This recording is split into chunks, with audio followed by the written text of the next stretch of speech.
Sugar രോഗികൾക്ക് സംശയമുണ്ടാക്കുന്ന പല കാര്യങ്ങളുണ്ട്. ഏതൊക്കെ പഴങ്ങൾ കഴിക്കാം, എത്ര അളവിലാണ് കഴിക്കേണ്ടത്, ഗോതമ്പ് സ്ഥിരമായിട്ട് കഴിക്കുന്നത് പ്രശ്നമുണ്ടാക്കുമോ, എന്തൊക്കെ മധുരങ്ങളാണ് നമ്മൾ ഭക്ഷണത്തിൽ ഉൾപ്പെടുത്തേണ്ടത്, പഞ്ചസാരക്ക് പകരം ശർക്കര, കൽക്കണ്ടം അതുപോലെ തേനൊക്കെ പകരമായിട്ട് ഉപയോഗിക്കാൻ പറ്റുമോ, ഏതൊക്കെ ഭക്ഷണങ്ങളാണ് ഒഴിവാക്കേണ്ടത്, ഇങ്ങനെ പലതരത്തിലുള്ള സംശയങ്ങൾ ഉണ്ടാകും. ഇത്തരം കാര്യങ്ങൾ ഡിസ്കസ് ചെയ്യാനാണ് ഇന്ന് നിങ്ങളുടെ മുന്നിലെത്തിയിരിക്കുന്നത്. ഞാൻ doctor Semiya, doctor Basil's homeo hospital, Pandikkad, Malappuram ജില്ല.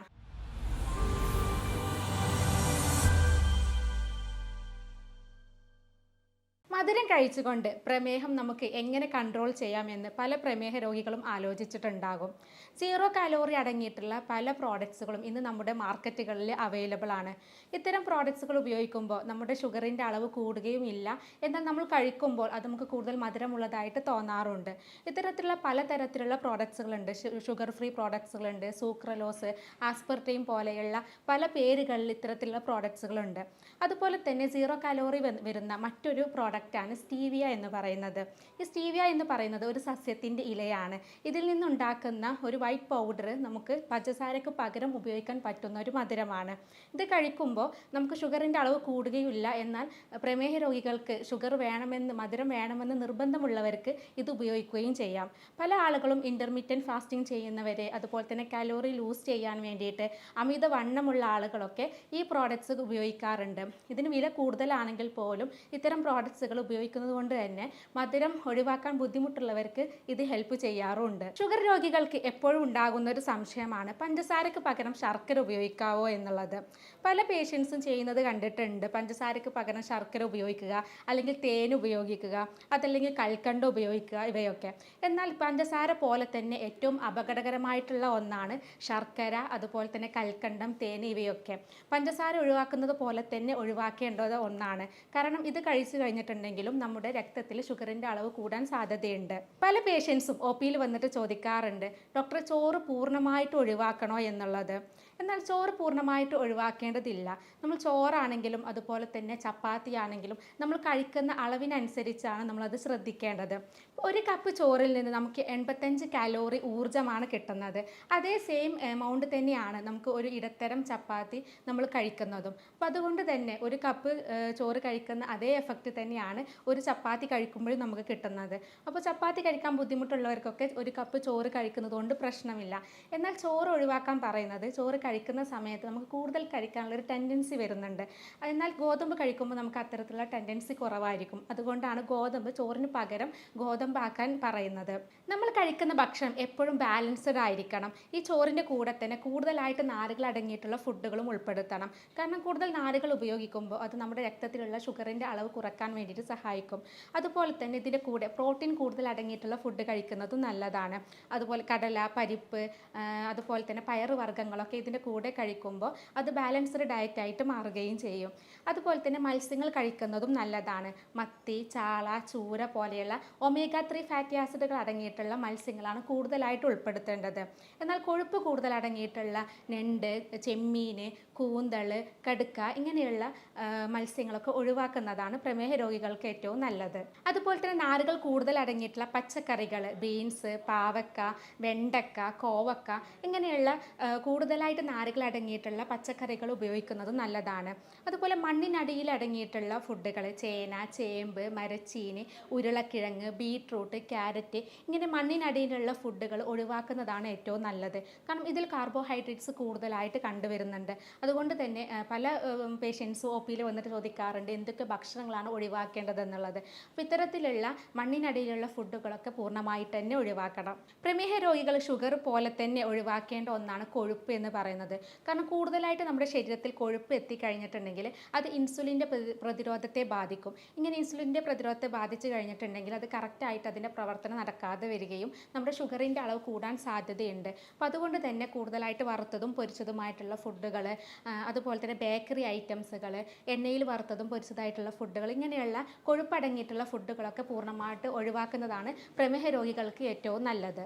പ്രമേഹ രോഗികൾക്കുണ്ടാകുന്ന മറ്റൊരു സംശയമാണ് പഴങ്ങൾ കഴിക്കുന്നത് നല്ലതാണോ എന്നുള്ളത്. ഏതൊക്കെ ഫ്രൂട്ട്സ് ആണ് കഴിക്കേണ്ടത് എന്ന് പല ആളുകളും ചോദിക്കാറുണ്ട്. മധുരം കുറഞ്ഞതും ഗ്ലൈസീമിക് ഇൻഡെക്സ് കുറവുള്ളതുമായിട്ടുള്ള ഫ്രൂട്ട്സുകളാണ് പ്രമേഹ രോഗികൾ കഴിക്കേണ്ടത്. ആപ്പിള്, അതുപോലെ മധുരം കുറഞ്ഞ പേരക്ക, മുസമ്പി, ഓറഞ്ച് പോലെയുള്ള പുളിയുള്ള ഫ്രൂട്ട്സുകളൊക്കെ കഴിക്കുന്നത് നല്ലതാണ്. എന്നാൽ ഇത്തരം പഴങ്ങൾ കഴിക്കുമ്പോൾ അത് 3-4 കഷ്ണങ്ങളാക്കിയിട്ട് അത്ര മാത്രമേ കഴിക്കാൻ പാടുള്ളൂ. അതുപോലെ തന്നെ ഡെയിലി ഒരു പഴം മാത്രമേ കഴിക്കാനും പറ്റുള്ളൂ. നമ്മൾ കൂടുതലായിട്ട് മധുരമുള്ള പഴങ്ങൾ കഴിക്കുന്നതിനനുസരിച്ച് നമ്മുടെ ഷുഗറിൻ്റെ അളവ് കൂടാനും സാധ്യതയുണ്ട്. അതുകൊണ്ട് തന്നെ ഗ്ലൈസീമിക് ഇൻഡെക്സ് കുറഞ്ഞതും മധുരം കുറഞ്ഞതുമായിട്ടുള്ള പഴങ്ങളാണ് നമ്മൾ ഭക്ഷണത്തിൽ ഉൾപ്പെടുത്തേണ്ടത്. പ്രമേഹ രോഗത്തെക്കുറിച്ച് പല മിഥ്യാധാരണകളുണ്ട്. അതിലൊന്നാണ് പ്രമേഹ രോഗം കൂടുതലും വരുന്നത് നമുക്ക് കൂടുതലും ഷുഗർ കൂടുതലായിട്ട് കഴിക്കുന്ന ആളുകളിലാണ് എന്നാണ് പലരുടെയും ധാരണ. എന്നാൽ അങ്ങനെയല്ല.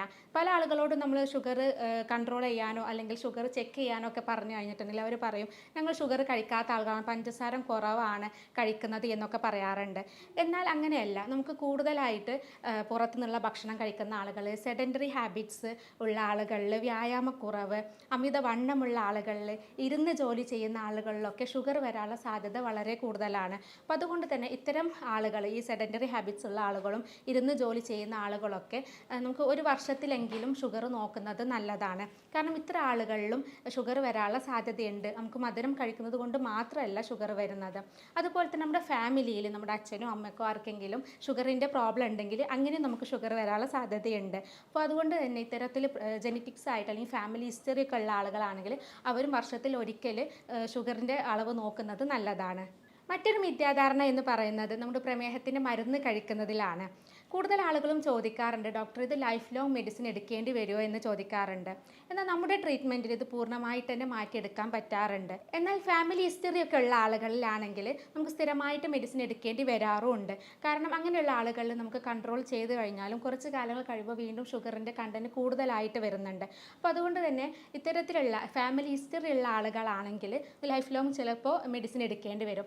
എന്നാൽ നമുക്ക് സെഡൻറ്ററി ഹാബിറ്റ്സ് കൊണ്ടോ അല്ലെങ്കിൽ നമ്മുടെ ഭക്ഷണത്തിലുള്ള ശീലങ്ങൾ കൊണ്ടോ അല്ലെങ്കിൽ അമിതവണ്ണം കൊണ്ടോ അല്ലെങ്കിൽ മറ്റ് പല കാരണങ്ങൾ കൊണ്ട് വരുന്ന പ്രമേഹ രോഗമൊക്കെ ആണെങ്കിൽ നമുക്ക് കുറച്ച് കാലം ഒരു 6 മാസമോ അതല്ലെങ്കിൽ ഒരു വർഷങ്ങളോ കഴിച്ചു കഴിഞ്ഞിട്ട് അത് മെഡിസിൻ നിർത്തിക്കഴിഞ്ഞാലും പിന്നീട് വരാത്ത രീതിയിൽ തന്നെ മാറ്റിയെടുക്കാൻ പറ്റാറുണ്ട്. പല പേഷ്യൻസും ഈ ഷുഗറിൻ്റെ മെഡിസിൻ എടുക്കുമ്പോൾ നമ്മൾ ആൻറ്റിബയോട്ടിക്സ് ഒക്കെ കഴിക്കുന്ന പോലെ അല്ലെങ്കിൽ നമുക്ക് പനിക്കൊക്കെ മരുന്ന് കഴിക്കുന്ന പോലെ 1-2 ആഴ്ച കഴിച്ചിട്ട് നിർത്തും. ഇങ്ങനെ 1-2 ആഴ്ച കഴിഞ്ഞ് നിർത്തുമ്പോൾ പിന്നീട് അവർ മെഡിസിൻ എടുക്കുകയില്ല. ഒരു 4-5 വർഷത്തേക്ക് അവർ ചെക്ക് ചെയ്യൂല.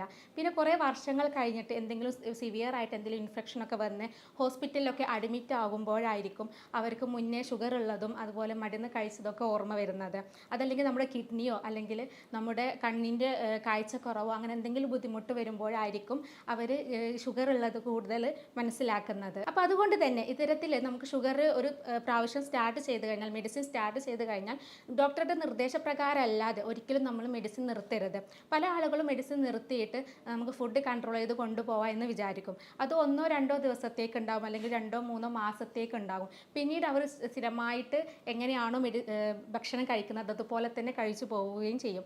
ഇത് പിന്നീട് ഷുഗർ കൂടാനുള്ള സാധ്യതയുണ്ട്. അപ്പോൾ അതുകൊണ്ട് തന്നെ സ്ഥിരമായിട്ട് കഴിക്കേണ്ട ആളുകളാണെങ്കിൽ ഡോക്ടറുടെ നിർദ്ദേശപ്രകാരം തന്നെ അത് സ്ഥിരമായിട്ട് കഴിക്കുകയും അത് എപ്പോൾ നിർത്തണം എന്നുള്ളത് ഡോക്ടറുടെ നിർദ്ദേശപ്രകാരം മാത്രമേ അത് നിർത്താനും പാടുള്ളൂ. അതുപോലെ പ്രമേഹ രോഗത്തെക്കുറിച്ച് മറ്റൊരു മിഥ്യാധാരണയുണ്ട്. പല ആളുകളും പറയും പ്രമേഹ രോഗം വന്നു കഴിഞ്ഞാൽ ഒരു 10-15 വർഷം കഴിഞ്ഞിട്ടുണ്ടെങ്കിൽ അല്ലെങ്കിൽ 20 വർഷം കഴിഞ്ഞിട്ടുണ്ടെങ്കിൽ നമ്മുടെ കിഡ്നി അടിച്ചു പോകും, അതല്ലെങ്കിൽ ഹൃദയത്തിൻ്റെ പ്രശ്നങ്ങൾ ഉണ്ടാകും, അല്ലെങ്കിൽ കണ്ണിന് ബുദ്ധിമുട്ട് വരും എന്നൊക്കെ പറയാറുണ്ട്.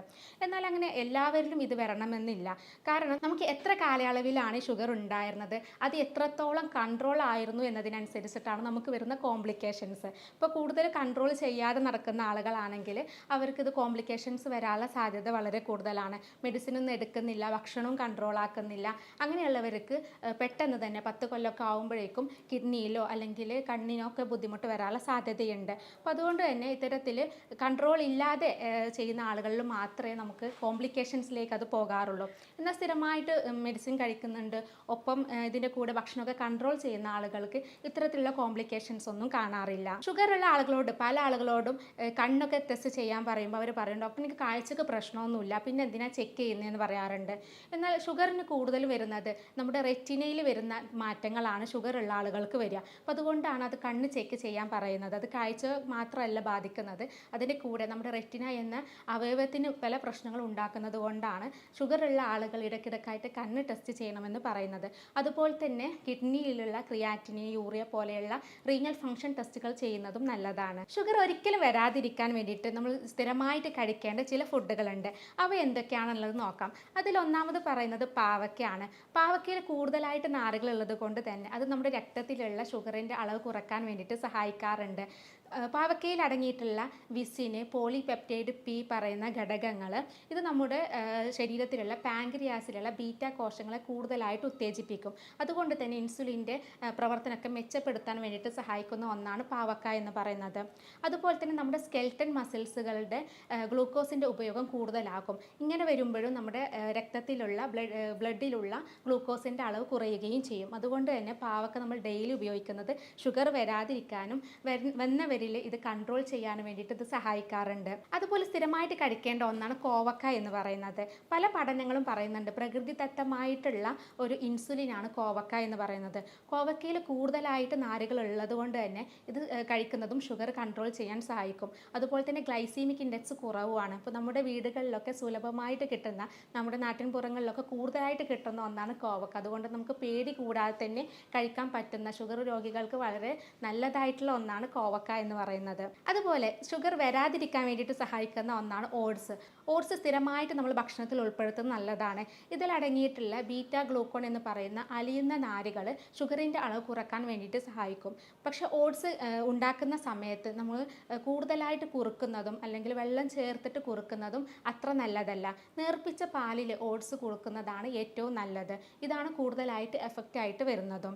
ഷുഗർ വരാതിരിക്കാൻ വേണ്ടിയിട്ട് സഹായിക്കുന്ന മറ്റൊന്നാണ് ഉലുവ എന്ന് പറയുന്നത്. പല ആളുകളും ഇന്ന് ഉലുവ ഉപയോഗിക്കുന്നുണ്ട്. രാവിലെ വെറും വയറ്റിൽ ഉലുവ തിളപ്പിച്ചിട്ട് അതിന് വെള്ളം കുടിക്കുന്നത് കാണാം. എന്നാൽ തിളപ്പിച്ചിട്ട് അതിന് വെള്ളം കുടിക്കുന്നത് അത്ര എഫക്റ്റ് ആയിട്ട് വരില്ല. ഉലുവ പൊടിപ്പിച്ച് അത് വെള്ളത്തിലിട്ട് തിളപ്പിച്ച് അത് കുടിക്കുന്നതോ അല്ലെങ്കിൽ ഉലുവ മുളപ്പിച്ച് കഴിക്കുന്നതാണ് ഏറ്റവും നല്ലത്. ഉലുവയിൽ ധാരാളം നാരുകൾ ഉള്ളത് കൊണ്ട് തന്നെ നമ്മുടെ രക്തത്തിലുള്ള ഗ്ലൂക്കോസിൻ്റെ അളവ് കുറക്കാൻ വേണ്ടിയിട്ട് സഹായിക്കുന്നതാണ് ഉലുവ. അപ്പോൾ അത് തിളപ്പിച്ചിട്ട് അതിന് വെള്ളം കുടിക്കുന്നതിന് പകരം അത് മുളപ്പിച്ചിട്ടോ അല്ലെങ്കിൽ പൊടിയാക്കിയിട്ടോ ഉപയോഗിക്കുന്നതാണ് ഏറ്റവും നല്ലത്. അതുപോലെ തന്നെ തവിട് കളയാത്ത ബാർലി സ്ഥിരമായിട്ട് ഉപയോഗിക്കുന്നതും ഷുഗർ വരാതിരിക്കാൻ വേണ്ടിയിട്ട് സഹായിക്കും. അതുപോലെ തന്നെ ഷുഗർ ഉള്ള ആളുകൾക്ക് അത് നിയന്ത്രിക്കാൻ പറ്റുന്ന ഒന്നാണ് ഈ ബാർലി എന്ന് പറയുന്നത്. അപ്പോൾ ഇത് വേവിച്ചിട്ട് നമുക്ക് സാലഡ്സിൻ്റെ കൂടെയൊക്കെ കഴിക്കുന്നതാണ് ഏറ്റവും നല്ലത്. അതുപോലെ തന്നെ നാരുകൾ അടങ്ങിയിട്ടുള്ള പഴങ്ങൾ, പച്ചക്കറികളൊക്കെ കൂടുതൽ ഉൾപ്പെടുത്തുന്നതും ഷുഗർ രോഗികൾക്ക് വളരെ നല്ലതാണ്. ഇത് നമുക്ക് ഭാവിയിൽ ഷുഗർ വരാതിരിക്കാനും വരുന്നവർക്ക് പ്രമേഹ രോഗം ഉള്ളവർക്ക് അത് കൺട്രോൾ ആക്കാൻ വേണ്ടി സഹായിക്കുന്ന ഒന്നാണ്. പല പേഷ്യൻസിലും കാണാറുണ്ട് ഷുഗർ പെട്ടെന്ന് ഷൂട്ട് ചെയ്യുന്നത് കാണാറുണ്ട്. ഇങ്ങനെ പെട്ടെന്ന് കൂടുന്ന സമയത്ത് നമുക്ക് പെട്ടെന്ന് കുറക്കാൻ വേണ്ടിയിട്ട് മരുന്നിൻ്റെ കൂടെ തന്നെ നമ്മൾ ഭക്ഷണത്തിൽ ചെയ്യേണ്ട കുറച്ച് കാര്യങ്ങളുണ്ട്. അവ എന്തൊക്കെയാണെന്ന് നോക്കാം. ബീൻസ് സ്ഥിരമായിട്ട് കഴിക്കുന്നത്, ഒരു 3 മാസം അടുപ്പിച്ച് കഴിക്കുന്നത് പെട്ടെന്ന് കൂടിയിട്ടുള്ള ഷുഗറൊക്കെ കുറക്കാൻ വേണ്ടി സഹായിക്കും. അത് എല്ലാത്തരം ബീൻസും നല്ലതാണ്. അത് കൂടുതലായിട്ട് നാരുകൾ ഉള്ളത് കൊണ്ട് തന്നെ ഇതിൻ്റെ ഗ്ലൈസീമിക് ഇൻഡെക്സ് കുറവുമാണ്. അപ്പോൾ അതുകൊണ്ട് അത് സ്ഥിരമായിട്ട് കഴിക്കുന്നത്, ഒരു കപ്പ് ബീൻസ് ഡെയിലി കഴിക്കുന്നത്, ഒരു 3 മാസം അടുപ്പിച്ച് കഴിക്കുന്നത് പെട്ടെന്ന് കൂടിയിട്ടുള്ള ഷുഗറൊക്കെ കുറക്കാൻ വേണ്ടിയിട്ട് ഹെൽപ്പ് ചെയ്യാറുണ്ട്. അതുപോലെ ഷുഗർ പെട്ടെന്ന് കുറക്കാൻ പറ്റുന്ന ഒന്നാണ് ആപ്പിൾ എന്ന് പറയുന്നത്. അത് ഇടവേളകളിൽ കഴിക്കുന്നതാണ് ഏറ്റവും നല്ലത്. അതായത് ഇപ്പോൾ രാവിലെ കഴിച്ച് നമ്മൾ ഉച്ചയ്ക്ക് ഭക്ഷണം കഴിക്കുന്നതിന് ഇടയിലായിട്ട് ഒരു 10 മണി 11 മണി സമയത്ത് ഇടവേളകളിൽ കഴിക്കാൻ പറ്റുന്ന ഒന്നാണ് ആപ്പിൾ എന്ന് പറയുന്നത്. ആപ്പിളിൽ മധുരം കുറവും ഗ്ലൈസീമിക് ഇൻഡെക്സ് കുറവായതുകൊണ്ട് തന്നെ, നാരുകൾ കൂടുതലുള്ളത് കൊണ്ട് തന്നെ ഇത് പ്രമേഹ രോഗികൾക്ക് വളരെ നല്ലതാണ്. അതുപോലെ ഷുഗർ പെട്ടെന്ന് കുറക്കാൻ പറ്റുന്ന ഒന്നാണ് ബദാം എന്ന് പറയുന്നത്. നമ്മൾ ഡെയിലി 1 ഔൺസ് ബദാം കഴിക്കുന്നത് നല്ലതാണ്. ഇത് നമ്മുടെ ശരീരത്തിൽ ഉൽപ്പാദിപ്പിക്കുന്ന ഇൻസുലിനെ നമ്മുടെ ശരീരത്തിൽ ഉപയോഗിക്കാൻ വേണ്ടിയിട്ട് സഹായിക്കുന്ന ഒന്നാണ് ബദാം എന്ന് പറയുന്നത്.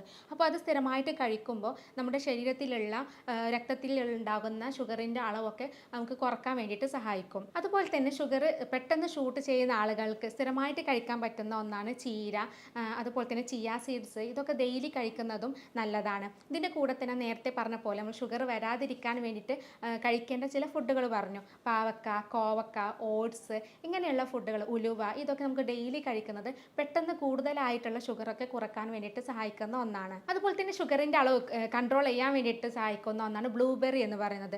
ബ്ലൂബെറി നമ്മൾ തൈരിൻ്റെ കൂടെ തൈരിൽ കഷ്ണങ്ങളാക്കിയിട്ട് ഡെയിലി ഒരു കപ്പൊക്കെ കഴിക്കുന്നത് ഈ ഷുഗറിൻ്റെ അളവ് പെട്ടെന്ന് കുറക്കാറുണ്ട്. ഇത്തരത്തിലുള്ള ഫ്രൂട്ട്സും അതുപോലെ തന്നെ ഇത്തരത്തിലുള്ള ഭക്ഷണങ്ങളും സ്ഥിരമായിട്ട് ഉപയോഗിക്കുമ്പോൾ നമുക്ക് കൂടുതലായിട്ട് കാണുന്ന ഷുഗറുകളൊക്കെ കുറച്ച് കൊണ്ടുവരാൻ കഴിയും. ഇതിന് കൂടെ തന്നെ മരുന്നും കൂടെ നമ്മൾ ഉപയോഗിക്കുകയാണെങ്കിൽ ഷുഗർ കൺട്രോൾ ആവാൻ സഹായിക്കാറുണ്ട്. ഇത്തരം ഭക്ഷണത്തിൻ്റെ കൂടെ തന്നെ വ്യായാമം ചെയ്യുക, അതുപോലെ തന്നെ മാനസികമായിട്ടുള്ള ടെൻഷനൊക്കെ ഉള്ള ആളുകളാണെങ്കിൽ സ്ട്രെസ്സൊക്കെ പരമാവധി ഒഴിവാക്കുക. പുകവലി, മദ്യപാന ശീലമുള്ള ആളുകളാണെങ്കിൽ അത്തരം ശീലങ്ങൾ ഒഴിവാക്കുക. പിന്നെ പുറത്തുനിന്നുള്ള ഫാസ്റ്റ് ഫുഡ്, ജങ്ക് ഫുഡ് ഇങ്ങനെയുള്ള ഫുഡുകളൊക്കെ കൂടുതൽ കഴിക്കുന്ന ആളുകളാണെങ്കിൽ അത്തരത്തിലുള്ള ഫുഡുകളൊക്കെ ഒഴിവാക്കുക. ഇങ്ങനെയുള്ള കാര്യങ്ങളൊക്കെ ശ്രദ്ധിച്ച് കഴിഞ്ഞിട്ടുണ്ടെങ്കിൽ നമുക്ക് ഷുഗർ കൺട്രോൾ ചെയ്യാൻ പറ്റും. ഇതിൻ്റെ ചികിത്സയിലേക്ക് വരികയാണെങ്കിൽ ഇതിന് ഫലപ്രദമായിട്ടുള്ള ചികിത്സ ലഭ്യമാണ്. പല ആളുകളും ചോദിക്കാറുണ്ട് ഇത് ലൈഫ് ലോങ് മെഡിസിൻ എടുക്കേണ്ടി വരുമോ എന്ന് ചോദിക്കാറുണ്ട്. എന്നാൽ നമ്മുടെ ഫാമിലിയിൽ ഷുഗറിൻ്റെ ഹിസ്റ്ററി ഒക്കെ ഉള്ള ആളുകളാണെങ്കിൽ അവർക്ക് ചിലപ്പോൾ സ്ഥിരമായിട്ട് എടുക്കേണ്ടി വരാറുണ്ട്. എന്നാൽ നമുക്ക് മറ്റ് പല കാരണങ്ങൾ കൊണ്ടാവാം, അതല്ലെങ്കിൽ നമ്മുടെ അമിതവണ്ണം കൊണ്ടോ അതല്ലെങ്കിൽ മറ്റ് പല കാരണങ്ങൾ കൊണ്ട് വരുന്ന ഷുഗർ ആണെങ്കിൽ സ്ഥിരമായിട്ട് മെഡിസിൻ എടുക്കേണ്ടി വരാറില്ല. നമുക്ക് കുറച്ച് വർഷങ്ങളൊക്കെ മെഡിസിൻ എടുത്തു കഴിഞ്ഞാൽ അത് നിർത്താൻ പറ്റാറുണ്ട്. അപ്പോൾ നമ്മളിവിടെ ചെയ്യുന്നത് രോഗിയുടെ ശാരീരികവും മാനസികവുമായിട്ടുള്ള കാര്യങ്ങൾ പഠിച്ച് യൂറോപ്യൻ നിർമ്മിത സോഫ്റ്റ്വെയറുകൾ ഉപയോഗിച്ചിട്ടാണ് മരുന്ന് നിർണ്ണയവും രോഗനിർണ്ണയവും നടത്തുന്നത്. അതുപോലെ തന്നെ ജർമ്മനിയിൽ നിന്ന് ഇറക്കുമതി ചെയ്യുന്ന പൊട്ടൻസി മരുന്നുകളാണ് നമ്മളിവിടെ ഉപയോഗിക്കുന്നത്. അതുകൊണ്ട് തന്നെ ഇത്തരത്തിലുള്ള ജീവിതശൈലി രോഗങ്ങളൊക്കെ നമുക്ക് ഫലപ്രദമായിട്ട് ചികിത്സിക്കാൻ പറ്റാറുണ്ട്. അപ്പോൾ ഇതുമായി ബന്ധപ്പെട്ട് എന്തെങ്കിലും സംശയങ്ങളുണ്ടെങ്കിൽ താഴെ കാണുന്ന നമ്പറിൽ വാട്സപ്പ് ചെയ്യാവുന്നതാണ്. സ്നേഹത്തോടെ doctor Semiya, doctor Basil's homeo hospital, Pandikkad, Malappuram ജില്ല.